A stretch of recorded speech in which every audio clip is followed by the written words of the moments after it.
Hey guys, welcome to another episode of Parlay Revival. We are here in absolute paradise in Indonesia, and as I'm turning 40 this week, I give a rare insight into some of the things that have contributed to the evolution of this YouTube channel from a pipe dream into reality, and describe some of the trials and tribulations we've overcome to get us to where we are today. It's hard to keep your spirits up, but we'll get there nonetheless. I've never really done anything like this in the 7 years that we've had this channel, so I hope you enjoy. So I'm Colin, and this is the crew of Parlay Revival. From hurricane damaged to broken bulkheads and getting struck by lightning not once but twice, to being the strongest and fastest Lagoon 450 on the planet.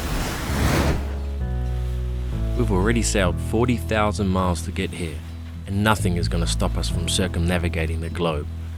So subscribe to follow our journey around this beautiful planet. 20 years from now, you'll be more disappointed by the things you didn't do than by the things you did. So what are you waiting for?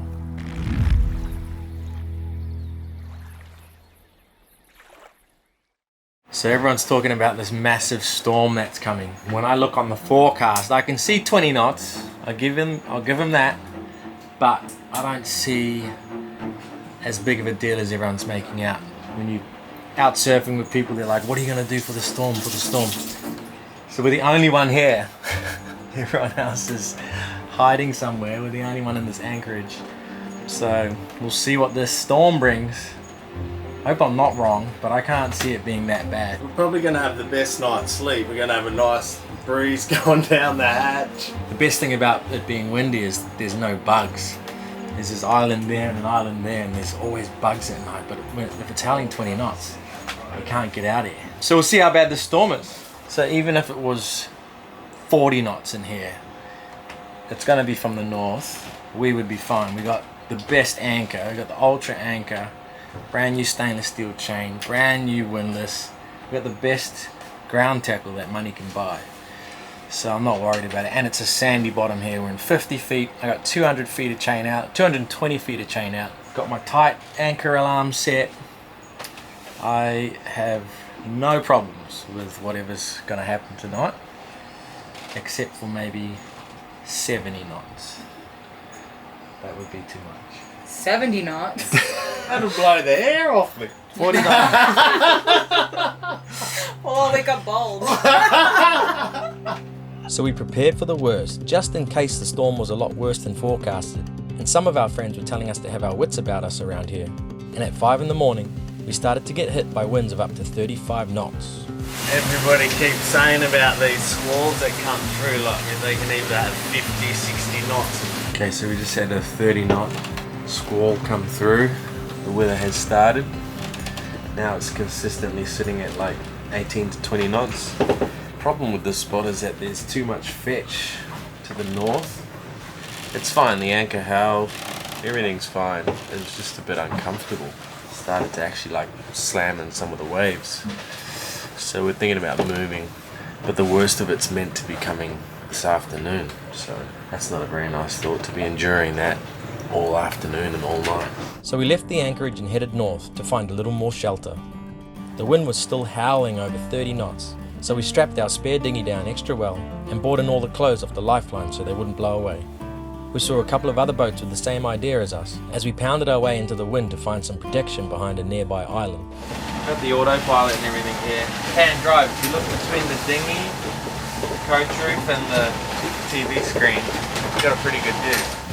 It was a windy couple of days, but the squally weather soon disappeared. But unfortunately, so did the surf, so it was time to do something different for a change. Jamie's going to pick up Harper, who you may remember from the toilet episode.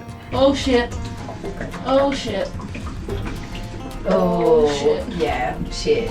And we're going to go to a place to do some spearfishing, maybe a little cliff jumping. I heard there's a rope swing and some caves.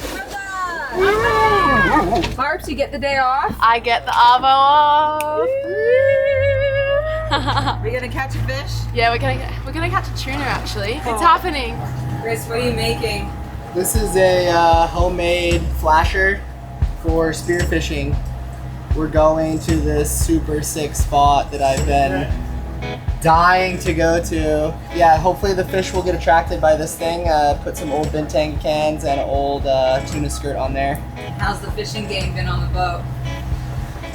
Embarrassing. But that's gonna change today. We're turning it around. Jamie, are you catching a fish or what? Oh, don't talk to me about fishing. When was the last fish we got?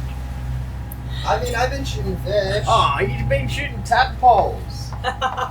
Some serious gear. I don't know about that. All the gear but no idea, that's all I know about. Are you gonna wear a fin on your toes? Oh yeah, my toes, like, don't know what's wrong with it. I'm on antibiotics at the moment. Hit the reef like 2 weeks ago and now it's blown up. On arrival, we found that the island had a steep drop-off all around it and was surrounded by coral, so we had Chris on the lookout to find a sandy area to anchor so that we didn't damage the reef.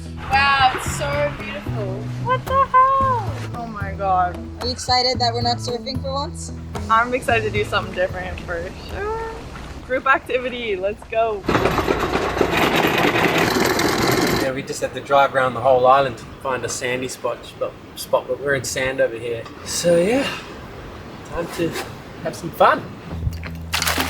Quick, pull the ladder up. They're not allowed on until they caught something. All jokes aside, we've found the fishing really tough here in Indonesia compared to other countries we've been to, and today was no different.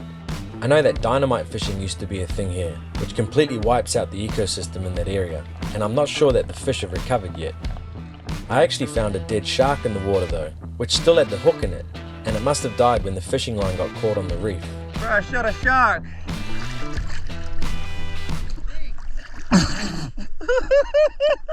This is the burley we were looking for. So I sent it down to the bottom, then cut it up to use as burley to attract other fish. Soon a stingray came along, then a Spanish mackerel the length of my spear gun came in for a look, but was just out of range, which is a shame because they're absolutely delicious eating. Chris and I accidentally came across the cave that we had been told about, which was actually pretty gnarly with the current running through it as the swell surged.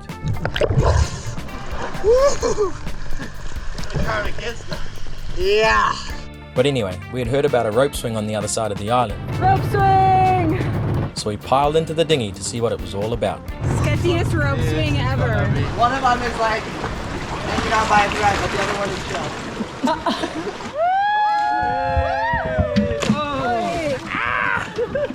Yeah, it really isn't that deep. Nah. The more we look at this, the more sketchy it looks. So shallow.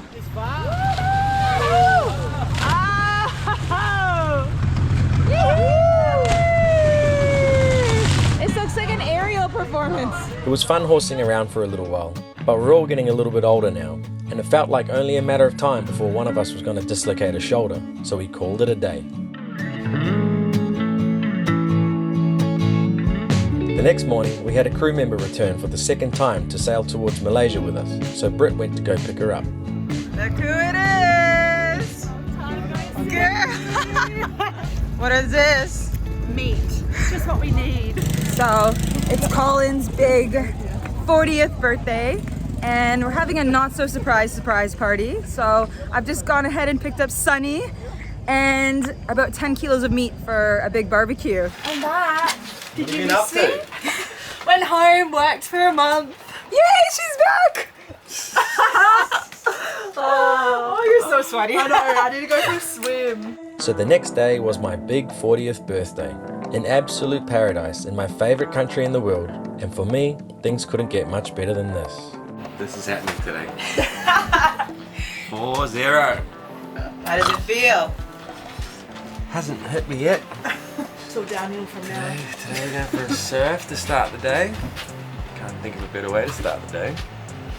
And apparently we're having a bit of a beach barbecue with our friends in the area, which is not many, but it's not the quantity, it's the quality. Love it.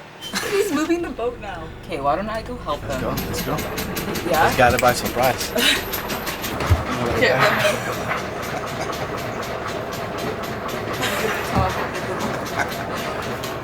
You like my hair? Hey babe, I know we said no gifts, but we have one gift for you this morning. Hi, Colin. What is wrong with this guy? He's been wanting to do that for 45 years. You have to stay like that all day. Oh, so you like the lady boy, huh? What's the plan, big dog? We're gonna marinate this up and then we're on barbecue. It's like my birthday too with all this meat. Trust the vegetarian to order all the meat from Padang. How are the cuts? Yeah, they're good. We'll just trim a little bit of fat off them. Try and stay lean. We don't know how many people are coming, so we could either have a lot of food or we might not have enough. We're winging it. It's hard to keep any secrets on a 45-foot boat, but I tried my best to remain oblivious to the party preparations that were going on. Are you excited for the big 40 extravaganza party? I feel like there's something brewing, but I know nothing. So today is the start of my 40th circumnavigation of the sun, and I just woke up feeling so grateful for the people around me and the things that I get to do for a living now. And those of you who know me in person will know that I don't really talk about myself very often. I'll talk about sailing till the cows come home, I'll talk about engineering stuff. I've got a lot to share, but I'm actually quite a private person when it comes to me. And I thought I would do something different and just share a little bit about me and some of the more personal traits that I have, both good and bad, that have gotten me to this point in my life. For those of you who have just joined, just a brief history of my adult life. I went to university, I studied mechanical engineering. I graduated when I was 22 and decided I didn't want to work in an office, and I moved to Australia in the Great Barrier Reef and started working on dive boats there as a deckhand engineer type role, and then moved on to super yachts in the south of France and did that for 10 years. Saved up enough money to buy this boat, which was a hurricane damaged boat, so I got it for a fraction of the price. But in total, Jamie and other friends and I have rebuilt this boat to the tune of maybe 2 years of full-time work. So it's been an incredible journey and a difficult journey to get to where it is now. And finally being here in Indonesia and being able to surf these world-class waves and experience this just really does feel like the reward for all of that hard work that we put in.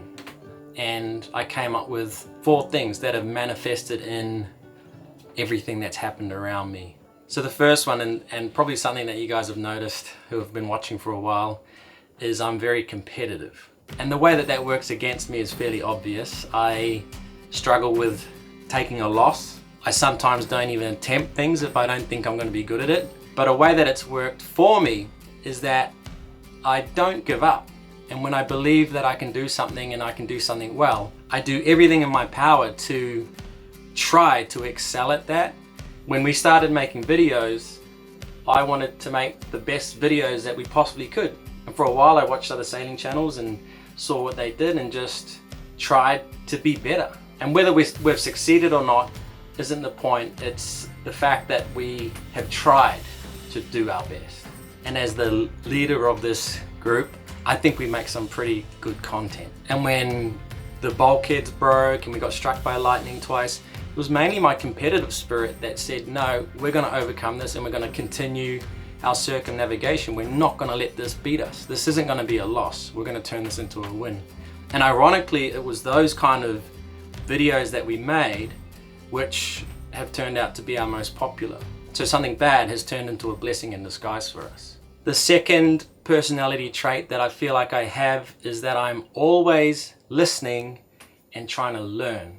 So I remember as a kid, I don't remember who told me, it was probably my dad, but I remember hearing, you don't learn anything when you're talking. So I felt like from a young age, I took that as a lesson to be a good listener. Even the most unsuspecting person sitting at a table in a cafe, if you strike a conversation with them and you listen, you just learn so much about them, but about the world as well. So that's a personality trait that kind of just comes naturally to me now. And so part of that is my thirst to learn things. Really, no matter what it is, I just always want to acquire knowledge.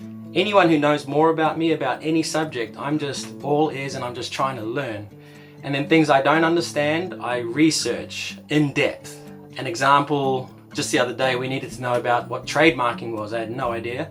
So I spent days just researching what trademarking is, and I have a pretty good understanding and knowledge of that topic now. The guys can tell you I'm just always trying to learn new things. And having acquired knowledge about certain things has helped get me to where I am today.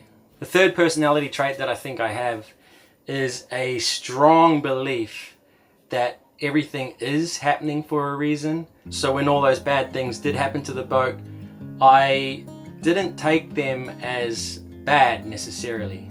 This has been the story of our entire month. Really demoralizing. It's hard to keep your spirits up, but we'll get there nonetheless. I just knew that something would come out of all of that. And I'm not just saying that, I genuinely believe it. For example, one of my friends is going through bankruptcy at the moment, and we had a long conversation about it, and I sort of swayed him into thinking of this as a brand new opportunity, and he understands that this is actually an exciting time for him now, because all of this unknown in the future is going to result in something fantastic. And when you sort of believe in that and you don't fight that, it all just happens naturally. And it's just happened time and time again in my life, and all of your lives as well, I'm sure. But sometimes I have such a belief that it comes across as me not really caring about that thing that happened. But in reality, I just understand that there's nothing you can do about it already happening, that's in the past. But my belief in the silver lining can definitely come across as me not caring about that event that took place if it was dramatic or tragic. But that's not the case. I really try to just focus on the solutions rather than dwelling on the problems. The fourth and final part of my personality that has gotten us here is the fact that I always try to surround myself with good human beings. And that most likely comes across in our videos because you just see the most incredible people come on this boat. And I try to surround myself with people like that. They make me want to be a better person. They make for a bit more interesting content. They make life more pleasant for the people already on this adventure with us. And if this YouTube channel, for example, was just about me, it would be pretty boring. Britt, apart from just being a beautiful person to be around, she's also the hardest working person you'll ever meet. Well, I can't really say that because Jamie's the other hardest working person you'll ever meet. I just happen to have the two most hardest working people on this boat creating these videos and living this life with me, and I just feel so blessed and grateful to that. And so the success of this YouTube channel isn't because of me, it's because of the people that I'm surrounded with. And I also have to say, this would not be possible without our Patreons. This isn't an ad, this is genuinely true. The YouTube revenue isn't enough to support this project. And so this community that we have behind us and supporting us is the sole reason I don't have to go work on a super yacht every couple of months to fund this project. And so for that and all of the people in my life, I'm so grateful. So yeah, I'm 40 years old now. Another thing I'm just embracing, and I'm excited for the future and everything that we have about to happen. We've got some incredibly big news coming up soon. The entire direction of this channel is going to change a little bit. And it's just another part of getting older and looking out for our future and doing something different and exciting and taking you guys along with us on this journey. Anyway, thank you guys for watching and subscribing and following. I don't think we've got less than 100,000 views in maybe 4 years or something like that. And we also haven't missed a single Sunday upload in maybe 4 years. And that is to just show you guys how dedicated we are. And back to my competitiveness, I just want to keep making the best possible videos that we can. So yeah, I just thought I would get a little bit more personal with you for my birthday. If we can make our dreams come true, so can you. So what are you waiting for?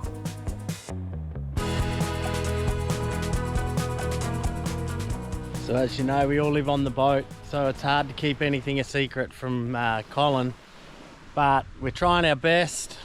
He does a lot of stuff for people around the world. He's inspired a lot of people, so we're trying to just give a little bit back and just have a nice little party for him. Definitely can't ask for much better, but it's absolutely paradise, apart from the wood saw going in the background there, but it's all good. It'll be stopped by the time everyone gets here. We're still not sure how many people are coming, but You never know. It's going to be a Coles mug cake for sure. Probably says Brit. Oh my god. That's so nice. That's so pretty. Nice. I really want to eat a piece of chocolate that's on the top right now. Should I do it? No. Oh, surely this piece? We're going to get caught, definitely. Oh my god, yum. That's so good. I put in 17 bits of wood. Who's playing Jenga? This is not going to last that long, eh? What is this, Burning Man? Jamie's been on site all morning, Jamie, you're going to be directing where everything's gonna go for the party. Rigging it up still here. We've got a DJ booth just here. Are they just building power leads? Yeah, we got no power at the moment. Who's old mate 10? That's DJ. Hey. I'm about to go park up. That's the DJ? I just hope it's not. All these years of going to raves are finally paying off. We're not just sailors, we're also for hires. If you have a party. Don't say that. Party manager. Righto, events manager's done his duties, now it's on. So the final details were in place, and the crew came and got me to begin the celebration. What a setup! This is sick. This is Charlie's land. It's right back there. I guess there's a DJ. Happy birthday, Man, 40 years old. celebrate. That's a big milestone.